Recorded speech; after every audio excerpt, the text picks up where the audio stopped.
Decision নিয়ে ঘোষণা দিলেন, ইন্নী ওয়াজ্জাহাতু ওয়াজহিয়া লিল্লাযী ফাতারাস সামাওয়াতি ওয়াল আরদা হানিফান ওয়া মা আনা মিনাল মুশরিকিন। নিশ্চয় আমি এমন সত্তার দিকে মনোনিবেশ করলাম, মুখাপেক্ষী হলাম, যিনি আকাশ বানিয়েছেন, জমিন বানিয়েছেন, আমি মুশরিক নই। সুবহানাল্লাহ। পারতেন? আপনি পারতেন? কেউ নাই, লক্ষ লক্ষ মুশরিক, আপনি একা। ওনার মতো এরকম বিচক্ষণতা দিয়ে আল্লাহরে খুঁজে পাইতে পারতেন আপনি? কি নবী ছিল, আল্লাহকে খুঁজে পেয়েছে। যখন আল্লাহর ইবাদত শুরু করলো, এই কথা ছড়ায় পড়লো চারদিকে। নমরুদ সাইয়েদনা ইব্রাহিমকে ডেকে পাঠালেন। নমরুদ বলে, ইব্রাহিম, তুমি নাকি মূর্তির পূজা না করে কোন নতুন রবের ইবাদত করো, কে তোমার রব? সাইয়েদনা ইব্রাহিম বললেন, রব্বি আল্লাযী ইউহয়ী ওয়া ইউমীত, আমি এমন রবের ইবাদত করি যিনি জীবন দেন, যিনি মৃত্যু দেন। নমরুদ বলে, তাই নাকি? তোমার রব জীবন দেয়, মৃত্যু দেয়? আর এটা তো আমি দেই, আমিও তো জীবন দেই, আমিও তো মৃত্যু দেই। সাইয়েদনা ইব্রাহিম বললেন, কেমন করে তুমি জীবন দাও, মৃত্যু দাও, একটু দেখাও তো। নমরুদ জেলখানা থেকে দুজন কয়েদিকে ডেকে আনলো। কয়েদি এনে অর্ডার করলো, একটাকে এখনই শিরোচ্ছেদ, হেড অফ, ডেথ পেনাল্টি, মৃত্যুদণ্ড দেয়া হলো, ফিনকি দিয়ে রক্ত বের হলো। নমরুদ বলে, দেখো, দুজনকে ধরে আনলাম, একজন কয়েদিকে দিলাম ডেথ পেনাল্টি, মৃত্যুদণ্ড, ওরে মৃত্যু দিলাম। আরেকজন যে দাঁড়িয়ে আছে, চাইলে ওরেও আমি মৃত্যুদণ্ড দিতে পারি, কিন্তু না, ওরে আমি দিব না, ওরে আমি বাঁচাইয়া দিলাম, ছেড়ে দিলাম, মানে জীবন দিলাম। দেখো ইব্রাহিম, তোমার চোখের সামনে একজন রে মৃত্যু দিলাম, আর একজন রে জীবন দিলাম। আপাত দৃষ্টিতে তাই তো, একজন রে তো জীবন দিল, আরেকজন রে মৃত্যু দিল। সাইয়েদনা ইব্রাহিম এবার বিপাকে পড়ে গেলেন।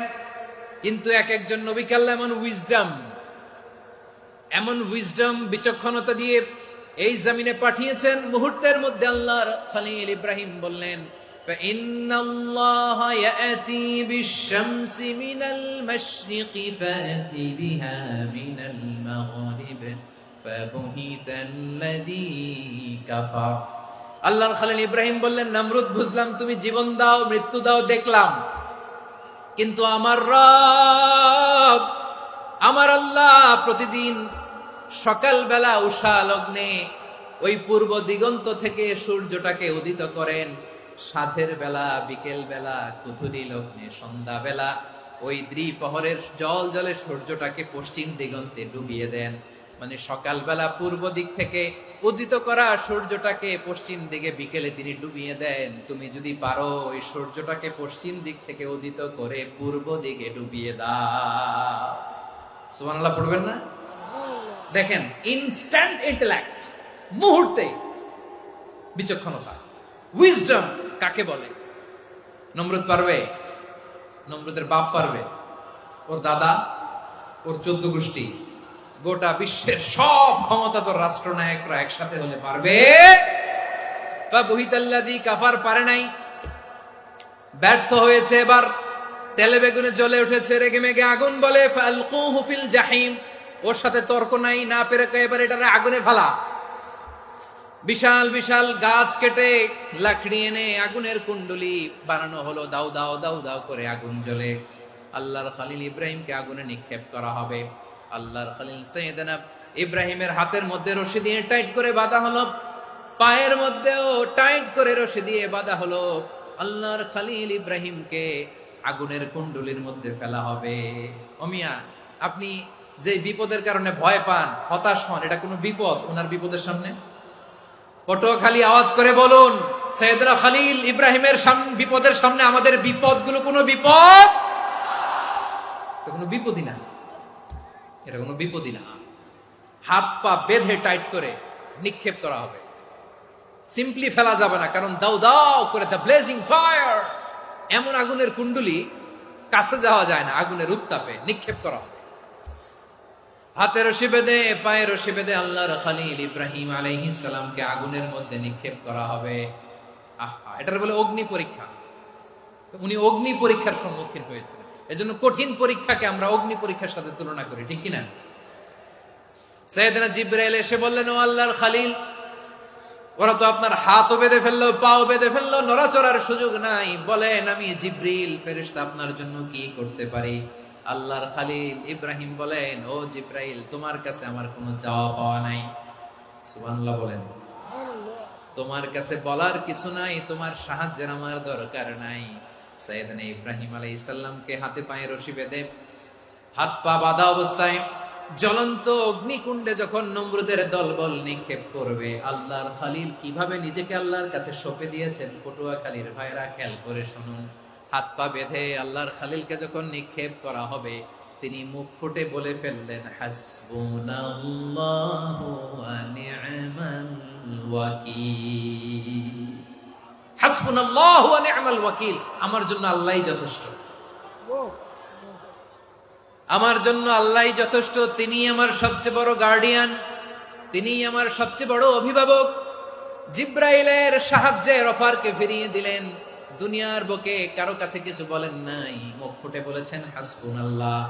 ও আমার পটুয়াখালীর প্রাণের ভাইয়েরা, খেয়াল রাখবেন, কোন বান্দা তার হাতে থাকা সব চেষ্টাটুকুন করার পরে মুখ ফসকে মুখ দিয়ে যখন বলে ফেলে হাসবুনাল্লাহ, বান্দা যখন হাসবুনাল্লাহ বলে ফেলে, ওই ব্যাপারটা ডিল করার দায়িত্ব স্বয়ং আল্লাহ আরশের উপর থেকে নিয়ে নেয়। আপনি যখন বলে ফেলবেন হাসবুনাল্লাহ, এটা ডিলিং করবে কে তখন? চিল্লায় বলেন না, তিনি কে? বান্দা তার সাধ্যের সবটুকু চেষ্টার পরে নতজানু হয়ে যখন বলবে হাসবুনাল্লাহ, আল্লাহ তুমি আমার জন্য যথেষ্ট, নি'মাল ওয়াকিল, তুমি আমার শ্রেষ্ঠ অভিভাবক, তখন তার কি দরকার না দরকার এটা ডিল করে স্বয়ং আল্লাহ। নিক্ষেপ করা হলো সাইয়েদনা ইব্রাহিমকে অগ্নিকুণ্ডলিতে। হাজার হাজার মানুষের দৃশ্য দেখার জন্য জড়ো হয়েছে এরকম বিশাল ময়দানে। কিন্তু কি অবাক করা ঘটনা, সবাই ভয় পাচ্ছিল, না জানে কি হয়ে যায়। আল্লাহর খালিলকে যখন আগুনের কুণ্ডলিতে নিক্ষেপ করা হয়, আল্লাহর খালিল ইব্রাহিম আগুনের কুণ্ডলের মধ্যে বসে বসে মানুষগুলোর দিকে তাকিয়ে হাসতে শুরু করে দেয়। কারণ আকাশ থেকে রব্বুল আলামিন স্পেশাল ভার্ডিক্ট নাজিল করেছেন, স্পেশাল হুকুম জারি করেছেন, কুলনা ইয়া নারু কুনি বারদান ওয়া সালামান আলা ইব্রাহিম। ও আগুন, খবরদার, সৃষ্টি শুরু থেকে তোকে একটা ধর্ম আমি বাতলে দিয়েছিলাম, তোর ধর্ম, আগুনের ধর্ম হলো যা পাবে জ্বালিয়ে সারখার করবে। আল্লাহ বলল, আগুন, তোর ধর্ম দিয়েছিলাম, তুই সব জ্বালিয়ে পুড়িয়ে সারখার করে দিবি, কিন্তু ক্ষণিকের জন্য আমি তোর জ্বালিয়ে দেওয়ার ক্ষমতাটাকে কেড়ে নিলাম, জ্বালিয়ে ভস্ম করে দেওয়ার ক্ষমতা আমি কেড়ে নিলাম। কুনি বারদান, ঠান্ডা হয়ে যা, কিন্তু এত বেশি ঠান্ডা হবি না আবার আমার ইব্রাহিমের জন্য সর্দি লেগে না যায়। সুবহানাল্লাহ, এত আসতে বললে হবে? কুনি বারদান, বার্দ মানে বরফ, ঠান্ডা, ঠান্ডা হ, কিন্তু এত ঠান্ডা হবি না যাতে আমার ইব্রাহিমের কষ্ট হয়। আগুন বলে, আল্লাহ একবার বললাম ঠান্ডা হ, আবার বলো এত ঠান্ডা হবি না যাতে খালিলের সর্দি না লাগে। কেমন ঠান্ডা হব, কেমন এনভায়রনমেন্ট তৈরি করে দেব বলো? আল্লাহ বললেন, সালামান আলা ইব্রাহিম, আমার খালিল, আমার কলিজা, আমার ইব্রাহিমের জন্য তুই জান্নাতের গুল বাগিচা হয়ে যা। ও ভাই, নবী মুসার মতো ঈমান হলে রাস্তা হবে সাগর জলে, নবী ইউসুফের মতো ঈমান হলে একে একে দরজা খোলে। নবী ইব্রাহিমের মতো ঈমান যদি আজও থাকে বিদ্যমান, অগ্নিকুণ্ডে দেখতে পাবে খুবসুরতে ফুল ভাগা। কুলনা ইয়া নারু কুনি বারদান ওয়া সালামান আলা ইব্রাহিম। বান্দা যখন মুখ দিয়ে বলে হাসবুনাল্লাহ, আমার আল্লাহ আমার জন্য যথেষ্ট, এই বলে যখন নিজেকে সঁপে দেয়, তার কি লাগবে ওই দায়িত্ব স্বয়ং নিয়ে নেয় কে? সবাই বলেন, স্বয়ং নিয়ে নেয় কে? তাহলে আমার প্রিয় ভাইরা, বিপদের শুরুতেই আমরা বলবো ইন্না লিল্লাহ। শুরুতে কি বলবো? এরপরে যেই বাক্যটা পড়ে নিজের পরিস্থিতিকে আল্লাহর দরবারে সঁপে দিব, সেটা হচ্ছে হাসবুনাল্লাহ। সেটা কি? বিষ্ণু বলেন, লা ইয়াজালু লিসানুকা রাতাবান মিন যিকরিল্লাহ। সব সময় আল্লাহর স্মরণ দিয়ে, জিকির দিয়ে জিহ্বাটারে সিক্ত রাখো। আর শয়তানু জাসিমুন আলা কলবি ইবনে আদম, শয়তান বনি আদমের কলবে খামচি মেরে বসে থাকে। ফাইদা যাকারাল্লাহ খালাসা, মানুষ যখন আল্লাহ স্মরণ করে জিকির করে শয়তান দৌড়ে পালায়। ওয়া ইদা গাফালা ওয়াসওয়াসা, যখনই বনি আদম গাফেল হয় তখনই শয়তান তার হৃদয়ে ওয়াসওয়াসা দেয়। এজন্য বিপদে পড়লে ইন্না লিল্লাহ, নিজের সব টুকুন করার পরে, নিজের রোল প্লে করার পরে নিজেকে আমরা কি বলে সঁপে দিব? সবাই বলেন, সবাই বলতে হবে, আরো জোরে বলে, মনে থাকবে? বিপদে পড়লে প্রথমে ইন্না লিল্লাহ, এরপরে নিজেকে যখন সঁপে দিব তখন হাসবুনাল্লাহ। এরপরে কঠিন বিপদে যখন বিশ্বনবী পড়তেন তখন কি করতেন? এমন বিপদ মাঝে মাঝে হয় না, দেয়ালে পিঠ থেকে যায়, চোখে মুখে অন্ধকার, কি করব দিশা খুঁজে পাই না, এরকম হয় কখনো? হ্যাঁ, আপনাদের হয়? হয় না? কিন্তু জান্নাতে আছেন আপনারা। হয় হয় এরকম হয়েছে না যে দেয়ালে পিঠ থেকে গেছে, চোখে মুখে অন্ধকার, কই যাব, কি করব, বাঁচানোর কেউ না, এরকম হয়েছে কখনো আপনাদের? যদি হয় তাইলে এটার সলিউশন বলবো, না হইলে তো এগুলো বলে লাভ নাই। হয় হয় হয় বিশ্বনবী এরকম কঠিন বিপদে পড়েছেন জীবনের কিছু কিছু মুহূর্তে। ওই মুহূর্তে বিশ্বনবী স্পেশাল দুইটা দোয়া পড়তেন। এই দোয়াগুলো আপনাদেরকে জানিয়ে দেয়। বিশ্বনবী বলেন, কঠিনতম বিপদে যখন পড়বা, দেয়ালে পিঠ থেকে যায়, চোখে মুখে অন্ধকার, বাঁচার কোনো উপায় নাই, তখন পড়বা লা ইলাহা ইল্লা আনতা সুবহানাকা ইন্নী কুনতু মিনাজ জালিমিন। আল্লাহ, তুমি ছাড়া কোনো ইলাহ নাই, তুমি পবিত্র, নিশ্চয় আমি জালিমদের অন্তর্ভুক্ত। সুবহানাল্লাহ বলেন। এই দোয়া সাইয়েদনা ইউনূস আলাইহিস সালাম পড়েছিলেন যখন মাছের পেটে ছিলেন। কিসের পেটে? এবং অনেক মুফাসসিরিন ইকরাম বলেছেন, অনেক আহলুল ইলমরা বলেছেন, এটা হচ্ছে ইসমে আজম। ইসমে আজম এমন দোয়া যেটা দিয়ে দোয়া করলে আল্লাহ দোয়া কবুল করে, কিন্তু এটা কোনটা এটা নিয়ে ইখতিলাফ আছে। কোন কোন আহলুল ইলম বলেন এই লা ইলাহা ইল্লা আনতা সুবহানাকা ইন্নী কুনতু মিনাজ জালিমিন, এটা হচ্ছে ইসমে আজম। সাইয়েদনা ইউনূস আলাইহিস সালাম পড়েছেন। আপনারা পড়েননি? তুফান হইলে পড়েন না? আমাদের এলাকায় তো এটা খুব, এটার উপর ব্যাপক আমল আছে। পটুয়াখালীতে কি অবস্থা বলেন? পড়েন পড়েন পড়েন পড়েন। একটা গল্প শুনেছিলাম, পাক হানাদার বাহিনী যখন বাংলাদেশে অ্যাটাক করতো, ৭১ সালের ঘটনা বলতেছে, আমরা তো দেখি নাই, শুনছি আর কি। ৭১ যদি দেখতাম এতদিনে রাজাকার হয়ে যেতাম। আল্লাহ আমাদেরকে বাঁচাই দিছে, আল্লাহর মেহেরবানি, ঠিক কিনা বলেন?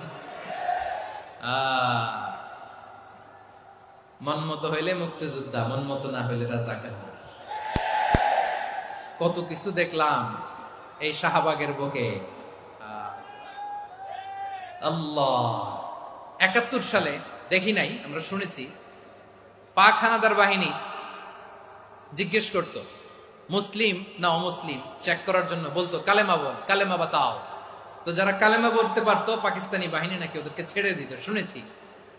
তো একজনকে, এক বাঙালিরে পেয়ে তার মাথার মধ্যে বন্দুকের নল ধরে বলতেছে কালেমা বল সালে, কালেমা বাতা, কালেমা বল। তো ভয়ের চোটে এই দোয়া পড়া শুরু করছে। ও পড়তেছে লা ইলাহা ইল্লা আনতা সুবহানাকা ইন্নী কুনতু মিনাজ জালিমিন। পাকিস্তানি বলে সালে ये तो मुसीबत का কালেমা है। বাঙালি কয় হাম তো ভি মুসিবত মে হ্যায়। পাকিস্তানি বলে বেটা কোন দোয়া বললি, এটা তো মুসিবতের কালেমা। কয় আমিও তো মুসিবতে আছি, আমার মাথার মধ্যে বন্দুক ধরে তুমি আমার কালেমা জিজ্ঞেস করো, এখন কোনটা কালিমা আর কোনটা কি, তো আমার হুশ আছে নাকি? প্রিয় ভাইরা, আসলে এটা দুআউল মুসিবা, বিপদে পড়লে এই দোয়া পড়তে হয়। লা ইলাহা ইল্লা আনতা সুবহানাকা ইন্নী কুনতু মিনাজ জালিমিন, এটা পড়বেন আপনারা। এই দোয়া পড়ে সাইয়েদনা ইউনূস আলাইহিস সালাম মাছের পেট থেকে রক্ষা পেয়েছিলেন। রক্ষা করেছিল কে? তুমি ইউনূস নবীরে যখন খাইলো মাছেতে গিলিয়া, ফেরেশতা পাঠাইয়া দিলে ইসমে আজম দিয়া। প্রাণে ছিল যাহার ভয় সেথা পাইল আশ্রয়, প্রাণে ছিল যাহার ভয় সেথা পাইল আশ্রয়। মাছের পেট হতে সে যে পেল পরিত্রাণ। আল্লাহু আল্লাহু তুমি জাল্লে জালালুহু, শেষ করা তো যায় না গে তোমার গুণগান। আল্লাহু আল্লাহু সুবহানাল্লাহ পড়ে। লা ইলাহা ইল্লা আনতা সুবহানাকা ইন্নী কুনতু মিনাজ জালিমিন। বিশ্বনবী বললেন, দেয়ালে পিঠ থেকে গেলে